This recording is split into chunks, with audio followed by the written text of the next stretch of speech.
All right. Bismillahir Rahmanir Rahim. Alhamdulillahi Rabbil Alameen. Wassalatu wassalamu ala Rasulil Kareem. We only have 1 hour, and within that 1 hour, I want to take your questions.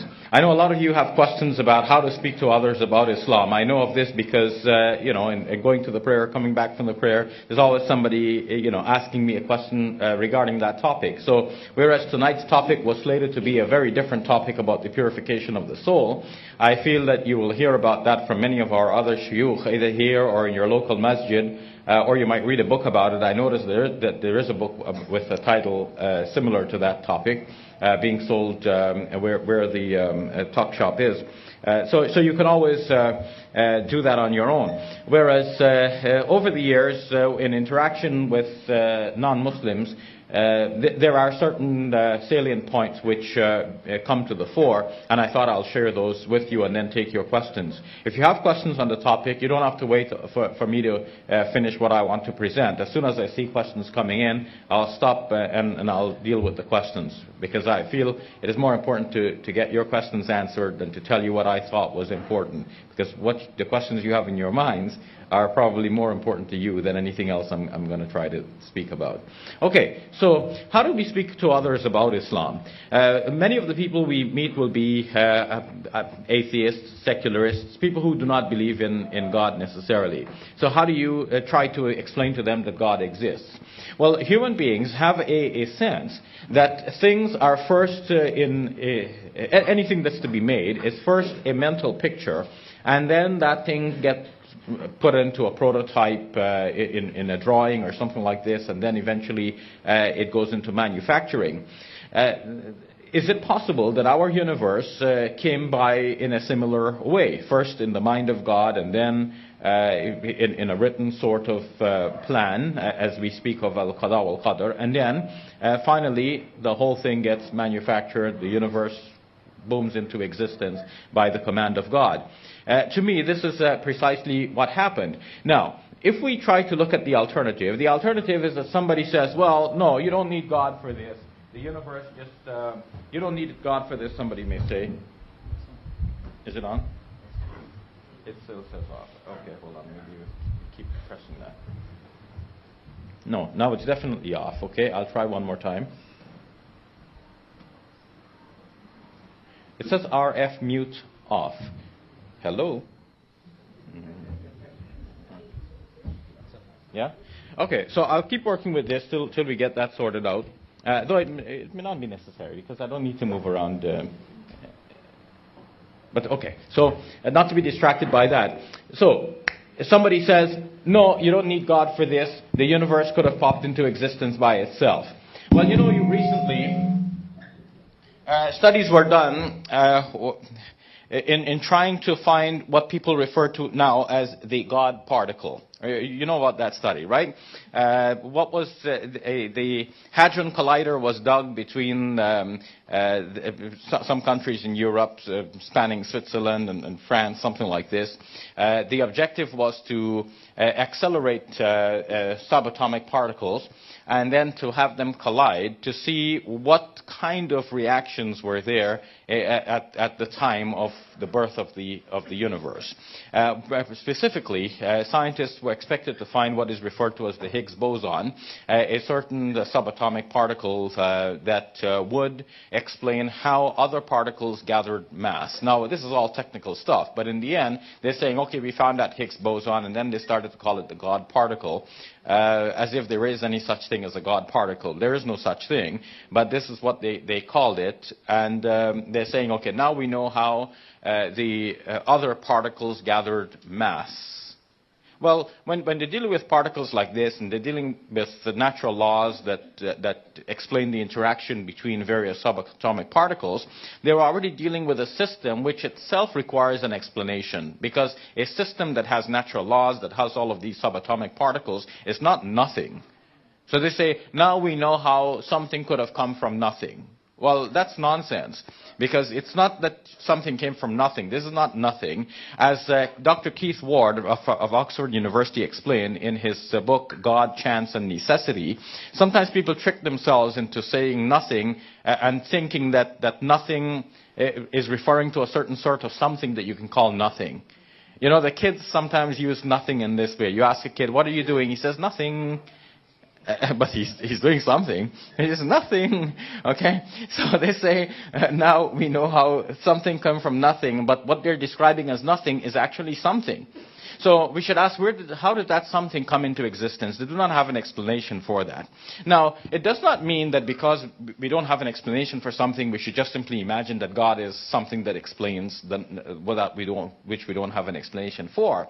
But we should argue that the explanation that God created the universe is a satisfying explanation.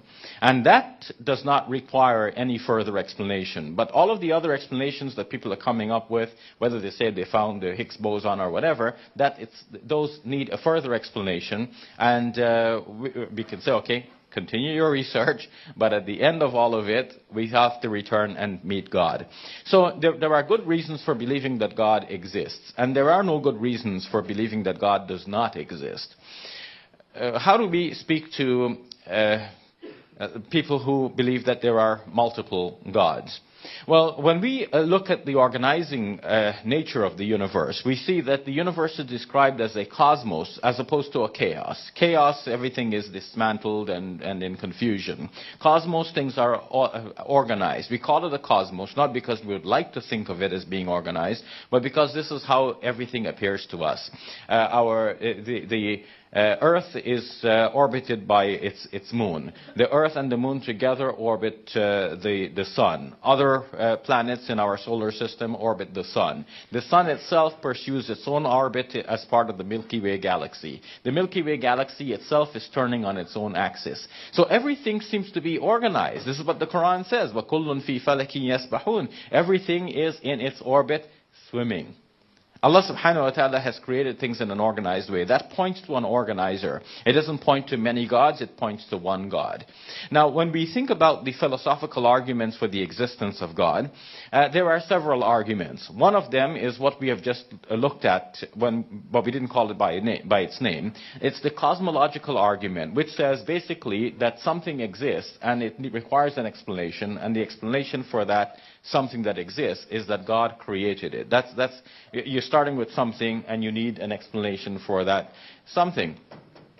That argument for the existence of God, which is quite classical and known from the time of the Greek philosophers, is only pointing to one God. It never gives you the idea that there are several gods. The second argument is what is referred to as the teleological argument. That is what is called, in simple terms, the argument from design. The fact that everything appears to be in perfect design. That calls for a designer. But again, it's a designer. It's never several designers. So there is no reason for thinking that there are several gods.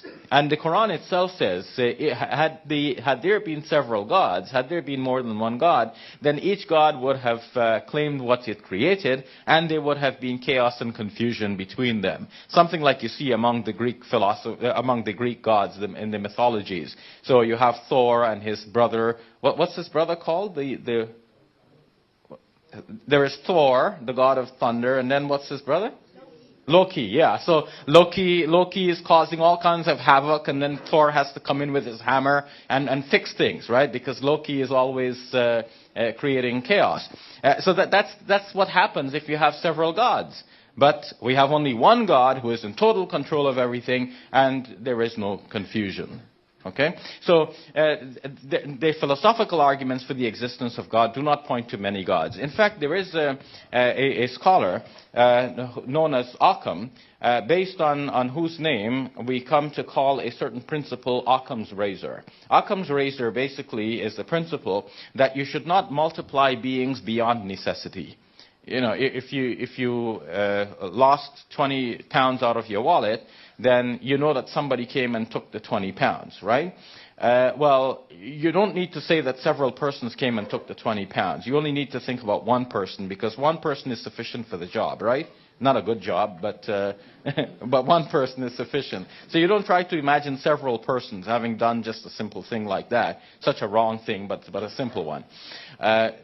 So in a similar way, if one God is sufficient for explaining the existence of the entire universe, you don't need to multiply and say, well, okay, maybe several other gods behind him.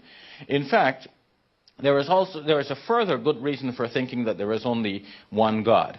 Now, if we think about the universe as it exists now as a whole, take the whole thing all together, and suppose we say, okay, well, this universe must have had a cause. So there's a cause of this universe existing.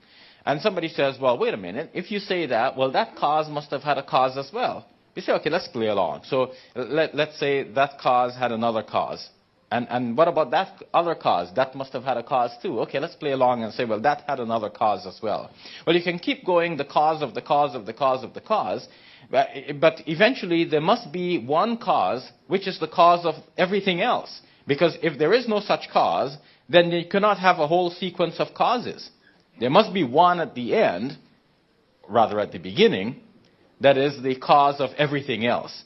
And once you arrive at that one cause, that is the cause of everything else, the whole sequence, like let's say you have a series of dominoes. One falls on the other, hits the other one, and that hits the other one, and so the whole thing is going all the way to the end. So even if the first domino doesn't fall, then the rest are not going to fall, right? So there has to be a first one that falls. But the first one is not hit by anything else, or by another domino, right? The first one falls and then hits another domino. So where's the domino that hits the first domino? There is no such thing.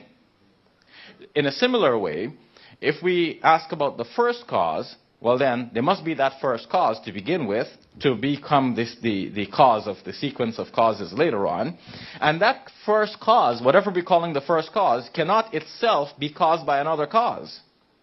Just like the first domino cannot be hit by another domino. Otherwise, if it's hit by another domino, that other domino is the first domino. True? So, if the first cause is caused by another cause, it's the other cause that's really the first cause. Okay? So, when we speak about the first cause, we're really speaking about the uncaused cause. And that's what we're referring to as God. And now, once we know that such a cause must have existed, otherwise nothing else would come into existence, well, that first cause is what we're referring to as God, and that's the only God, and you do not need any of the intermediate causes, because what happens? Once you have that one God, Occam's razor tells you, don't multiply the entities beyond necessity. You don't need the other intermediary cause, because once you have God, who is powerful enough to create everything else, you don't need any intermediary gods. And so, no matter how you look at it, there is only one God.